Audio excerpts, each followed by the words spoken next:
Gustavo Yepes es docente de la Facultad de Administración de la Universidad Externado de Colombia y también es el punto focal para los principios de educación responsable en administración PRM de Pacto Global. Gustavo, ¿cómo estás? ¿Cómo te ha ido? Hola Andrés, pues muy contento de estar aquí con todos ustedes. Maravilloso, mil gracias por ser parte de este escenario y pues bueno, te dejamos, el público es tuyo. Mil gracias nuevamente. Muy bien, Andrés, muchas gracias. Comparte entonces la presentación por acá, ¿cierto? Sí, señor, dale. ¿Ya todos la pueden ver? Sí, se está viendo. Ok, estoy poniéndole aquí la modo presentación. Muy bien. Bueno, pues en primer lugar, muchas gracias a todos por acompañarnos. Quiero pues agradecerte, Andrés, por la gentil invitación. Creo que este es un escenario muy importante y más también muy novedoso para todos nosotros. Yo voy a tratar de responder esta pregunta. ¿Qué le depara a la responsabilidad social y a la sostenibilidad tras el COVID-19?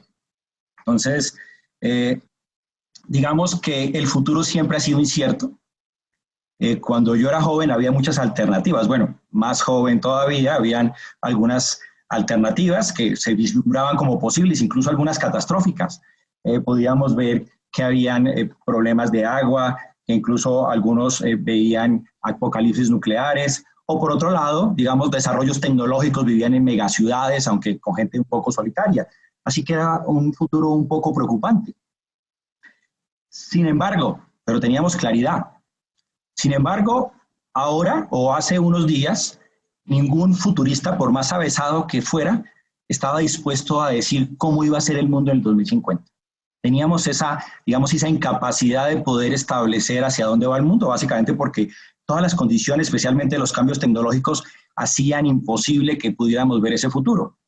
Lo grave del asunto para todos nosotros es que ese futuro se adelantó 30 años y hoy no podemos saber qué va hacia adelante. Ahora estamos discutiendo de muchas teorías de conspiración, como lo pueden ver en este meme. Digamos, hay unas muy interesantes. A mí la que más me llama la atención es que la teoría de que el maya era disléxico y que el mundo no se acababa en el 2021, sino en el 2000, no en el 2000, se acababa en el 2021 y no en el 2012. Digamos, entre muchas otras alternativas, pero digamos, esos son temas que ya le corresponden a las autoridades y a los expertos en su tema. Ahora nos corresponde a nosotros analizar sobre nuestra disciplina hacia dónde va, cómo va a verse ese mundo y cómo va a verse esa responsabilidad social hacia el futuro. Pero es importante, digamos, advertirles que todos los análisis que vamos a hacer acá y que les voy a presentar, digamos, están influenciados por mi experiencia, por lo que he tenido que vivir. Y esta frase del señor Nicolás Taleb me parece que es bastante ilustrativa al respecto. El pasado no puede usarse para predecir el futuro, porque eso es lo que hemos hecho todo el tiempo. Según lo que yo pienso, lo que me ha pasado va a pasar, pero nunca lo puede hacer. Es decir, que eso es una advertencia. Todo lo que aquí vamos a ver va a ser algo que va a ser, ha sido afectado por mi experiencia y por las percepciones que yo tengo del mundo. Para eso entonces, y darme una visión un poco más amplia, traté de ver a estos pensadores que últimamente están siendo, digamos, muy buscados para saber, digamos, cómo están funcionando o cómo piensan que va a funcionar el mundo en el futuro. Uno de estos es este señor eslovaco, el señor Zizek, tal vez es reconocido como uno de los de los 100 más importantes pensadores del mundo. Este señor Byung-Chul Han, no sé si lo pronuncié bien, creo que no, es coreano, pero vive en Alemania, escribe en alemán y, digamos, es un crítico muy importante y reconocido sobre el sistema. Una periodista también muy importante, activista, que habla sobre el medio ambiente y el neoliberalismo, digamos, la globalización, o en contra de la globalización, que es Naomi Klein, que es canadiense, y, digamos, una nueva estrella en los bestsellers, que es el señor Yuval Harari, que nos sorprende hace un par de años nada más con su libro Sapiens y los otros que sacó como Homo Deus y las 21 recomendaciones para el siglo XXI. Dentro de los, digamos, discusiones que ellos están planteando, el señor Harari dice que nos encontramos entre unos escenarios que están en estos cuatro puntos que nos dan este cuadrante. Dice que, por un lado, los ciudadanos estaremos enfrentados entre un empoderamiento ciudadano y una vigilancia totalitaria, y por otro lado, que los gobiernos van a estar promoviendo un aislamiento o, al contrario, una solidaridad global. Cada uno tiene una perspectiva diferente. El señor Harari, por ejemplo, está, digamos, espera, es muy optimista en que podamos lograr el escenario 1 entre un empoderamiento ciudadano y una solidaridad global. Lo mismo el señor Zizek. El señor Zizek cree que un problema global nos va a ayudar a tener, digamos, un compromiso global, solucionar los problemas entre todos. Él es bastante optimista, dice que esto nos va a llevar a cambiar, aunque los cambios que él plantea están centrados como en unos temas de un nuevo socialismo, un nuevo comunismo, digamos porque él es un poco, dicen que es marxista, pues. Por otro lado está el señor Han, que contrario a los anteriores dice que China va a vender su modelo de control total. Dije que en Asia controlaron más el tema del coronavirus, básicamente porque los ciudadanos están más controlados por tecnología y digamos que son más disciplinados y más respetuosos frente a las leyes, contrario a los europeos y a los norteamericanos, y esto pues nos lleva básicamente a que él escoja una vigilancia totalitaria, y por el otro lado la señora Klein dice que por el contrario los gobiernos se van a cerrar. Ese aislamiento pues se inspira en la guerra económica entre Estados Unidos y los señores de China, y adicionalmente pues por las prácticas del señor Trump cerrando sus fronteras. Entonces, aunque ella se va un poco con vigilancia, con control, no cree que sea tecnológico sino con miedo, iría a un escenario número 3. Entonces, digamos que hay unas posibilidades diferentes de hacia dónde va el mundo. Ahí ustedes podrían decidir elegir cualquiera de estas. Yo utilicé esto junto con otro tipo de información, como los graves problemas económicos que se están presentando y que se van a presentar, así también como las tendencias que venían hace algún tiempo de qué pasa con el capitalismo, cómo repensar la empresa, cómo repensar los propósitos de la empresa. Entonces me lleva a pensar que vamos a estar enfrentados entre dos alternativas, entre un sendero que se bifurca, y el mundo va a tener que elegir, por un lado, en retomar un sendero neoliberal, pero mucho más salvaje, y llevar a un escenario en donde todos nos enfrentemos y donde gane el más fuerte, o por el contrario, vamos a buscar otro escenario en donde la sostenibilidad, la responsabilidad de las empresas comience a volverse un elemento importante y constructor del mundo. Digamos, frente a estas dos alternativas que se presentaron, vi algunas otras cifras, como las que ustedes pueden ver acá. El tema de la corrupción, que digamos que ha socavado millones y millones de dólares durante años de todo el mundo, pero que especialmente en una región como la nuestra y en un país como el nuestro, nos ha dejado indefensos para enfrentar situaciones como esta. No tenemos con qué enfrentar crisis, el dinero ha desaparecido. Algunos creen que se los come un caimán. Adicionalmente, con los efectos que también vienen en temas de pérdidas de empleos, como se está presentando en Estados Unidos, que es realmente significativo, el hambre que esto va a generar, pero contrasta con las situaciones como ha cambiado el planeta, como cada vez más, digamos, el paro de la actividad productiva del hombre ha generado mejores condiciones para el ambiente, para el agua, para los animales, nos podría llevar entonces a pensar que esto nos puede ser como la situación que hace enfrentar a la gente a que comiencen a haber cambios de valores y que la conciencia de las personas enfrentadas a esta situación tan difícil comience a acelerar ciertas tendencias que se venían ya desde el pasado.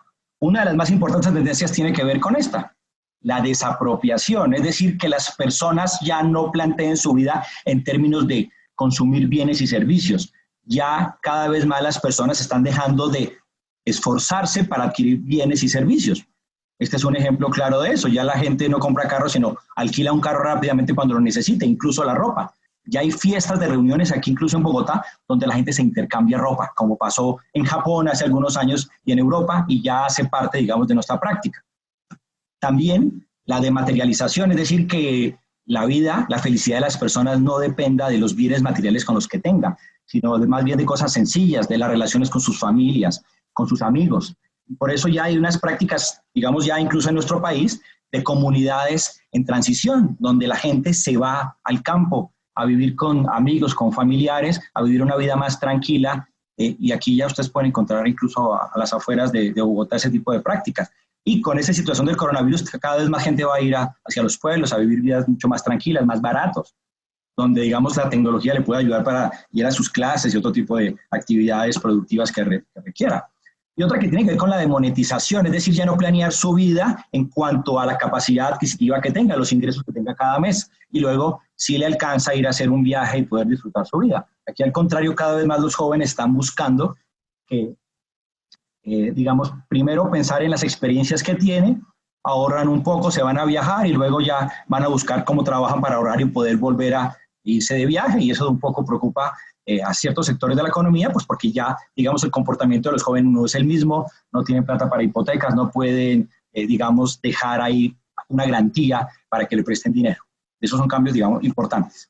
¿Esto qué implica para las empresas? Las empresas, aunque tienen mucho control y mucho poder, por supuesto, hay sectores monopolísticos, algunos creen que el poder económico incluso puede generar cierto poder o influencia sobre los gobiernos, también, digamos, es sujeto a todavía el poder de los consumidores, el poder de la compra, los ciudadanos con su voto, que de alguna manera comienzan entonces a generar unos cambios importantes, y esos cambios que tienen que tener las empresas hacia un futuro, esos cambios culturales, tenían que ser básicamente 3 internos y 3 de afuera.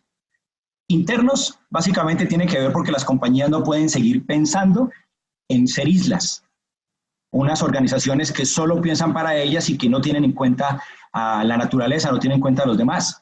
Ese pensamiento, digamos, ha generado que las tomas de las decisiones se piensen solamente para el beneficio de la rentabilidad de la compañía sin evaluar los impactos sociales o ambientales que generan cada tipo de decisión. Otro tema tiene que ver con los de la innovación social, es decir, que nos hemos concentrado en desarrollos tecnológicos muy fuertes y hay sectores que lo están sintiendo y se van a sentir en el futuro. Ustedes han visto que un sector como de hidrocarburos, que tiene una capacidad tecnológica importante y que, digamos, puede en el subsuelo sacar lo que quiera en este momento, ahora el problema lo tiene es en la superficie, porque las comunidades ahora se están siendo más reticentes a que haya operación de esas empresas dentro de su territorio. Significa entonces que vamos a tener que cambiar, que transformarnos para que nuestra innovación más que tecnológica sea más social. Y por supuesto un cambio interno en la organización, donde comiencen a cambiar los liderazgos, donde comiencen a integrar a la organización en todo su conjunto. Y eso, digamos, las escuelas de negocios especialmente, pero toda la academia en general, es muy responsable en la formación de esos gerentes. Necesitamos gente diferente, necesitamos gente con diferentes habilidades, con diferentes procesos de pensamiento, que vean a la empresa como un órgano más de la sociedad y que permita entonces contribuir de una manera mucho más decidida. Porque ya en el futuro no se va a hacer solamente declaraciones, cumplimiento de estándares o reportes. Vamos a tener que hacer transformaciones mucho más fuertes si queremos que la empresa contribuya a la solución de esos problemas. Pero no solo le corresponde a la empresa, también el entorno requiere las economías, los gobiernos, los ciudadanos, comenzar a hacer cambios importantes. Uno tiene que ver, que ya lo sabemos desde hace muchos años, es desacoplar ese crecimiento que se cree que es ilimitado, que es posible ser ilimitado, de los recursos naturales, porque no va a haber posibilidad de que el crecimiento económico sea ilimitado. Adicionalmente, vamos a tener que cambiar, digamos, esas percepciones que tenemos del otro. Vamos a tener que usar más equitativamente los recursos. Creemos nosotros que los recursos, digamos, hay muchos que nos sobran porque vamos a un supermercado, pero resulta que somos uno de los que consumimos los recursos de los otros y los justificamos con simplemente temas políticos y que creemos que está bien, pero vamos a tener que cambiar eso. Adicionalmente, vamos a tener que comenzar a incluir temas dentro de nuestras estructuras de costos que son las valiosas. Los costos sociales no se han incluido como parte de las actividades productivas y eso hace que sea engañoso ver una estructura de costos porque muchas veces creemos que somos muy eficientes, pero al contrario estamos generando unos costos muy fuertes en todo el mundo. Es decir, que en este momento tenemos una crisis, pero que si no actuamos en este momento, en la actualidad, vamos a enfrentar, como lo dice este meme, unos retos mucho mayores que la crisis económica que viene, si no viene ese calentamiento global que podría entonces acabar y cambiar, digamos, todo como lo conocemos en la actualidad. Y eso significa entonces que hoy es el momento de hacer cosas. Hay un economista muy famoso que se llama Paul Samuelson que hablaba de las prerrogativas decrecientes de los hombres de negocios. Y él decía que cada vez más las empresas iban a sufrir de más expectativas por parte de la sociedad y el ambiente. Y eso lo vemos ahora claramente, hace un siglo le pedíamos a las empresas que regalaran cosas, que ayudaran a los menesterosos. Hace 30 años que tuvieron una operación mucho más responsable, con menos impactos, más constructiva con la sociedad. Hace tan solo una década le pedíamos que comenzaran a ampliar sus responsabilidades a las cadenas de suministro, a sus productos o servicios. Hoy les pedimos que contribuyan de una manera más decidida a la construcción de este nuevo mundo que vamos a tener que construir entre todos. Eso significa entonces que es el momento de construir esa responsabilidad de las empresas del futuro. Y depende exactamente de nosotros, y cada uno va a tener un papel ahí que cumplir. Digamos, los administradores de empresas, los gerentes van a tener que cambiar las formas con que toman decisiones dentro de sus organizaciones. Los abogados, cuáles son las obligaciones que van a tener las instituciones y las empresas. Los ingenieros, cómo vamos a medir los impactos que estamos generando y cómo vamos a lograr que podamos tener, digamos, una vida mucho más armónica entre todos. Y para finalizar, porque espero que me pasé un minuto, lo que quería dejarles era con esta imagen, en este cuadro de Salvador Dalí, que me recomendó un amigo, y la frase del señor José de Saramago, que los únicos interesados en cambiar al mundo son los pesimistas. No alcanzo a verlo completo, perdónenme ustedes. Los únicos interesados en cambiar al mundo son los pesimistas, porque los optimistas están encantados con lo que hay. Muchas gracias. Muchísimas gracias, Gustavo. Tranquilo, muchísimas gracias. Voy a abrir entonces para que contestemos un par de las preguntas que nos han escrito por el chat y voy a dejar después que usted conteste por el chat las que queden. Nos preguntan, buenos días, teniendo en cuenta las condiciones del COVID-19 en el mundo, ¿cuál será el impacto a los ODS? ¿Cree usted que se producirán cambios importantes? Muy bien. Yo creo que sí. Estuvimos hablando esta mañana precisamente con mis alumnos de la maestría en responsabilidad social que nos están acompañando, un poco por las preocupaciones que teníamos al respecto, y yo creo que van a cambiar, digamos, muchas cosas. Y en términos de los ODS, creo que esto puede ser una oportunidad que podemos aprovechar para poderlos agilizar. Nos vamos a dar cuenta entonces de la necesidad que tenemos de la salud. Y nos estamos dando cuenta ahora de cómo la salud o el dinero que pudo haber sido destinado para la salud se utilizó para cualquier otra cosa. Eso significa entonces que si somos más conscientes vamos a poder lograr mucho más rápido y vamos a aprovechar esta situación para lograr, por ejemplo, esos objetivos. Listo, gracias, Gustavo.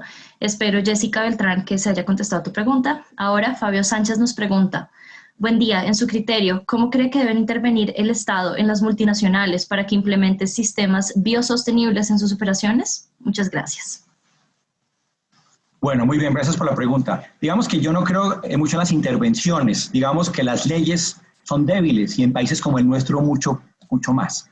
Por eso, de alguna manera, la responsabilidad social y la sostenibilidad nace como una respuesta de mercado a esos problemas éticos que hemos generado, no legales.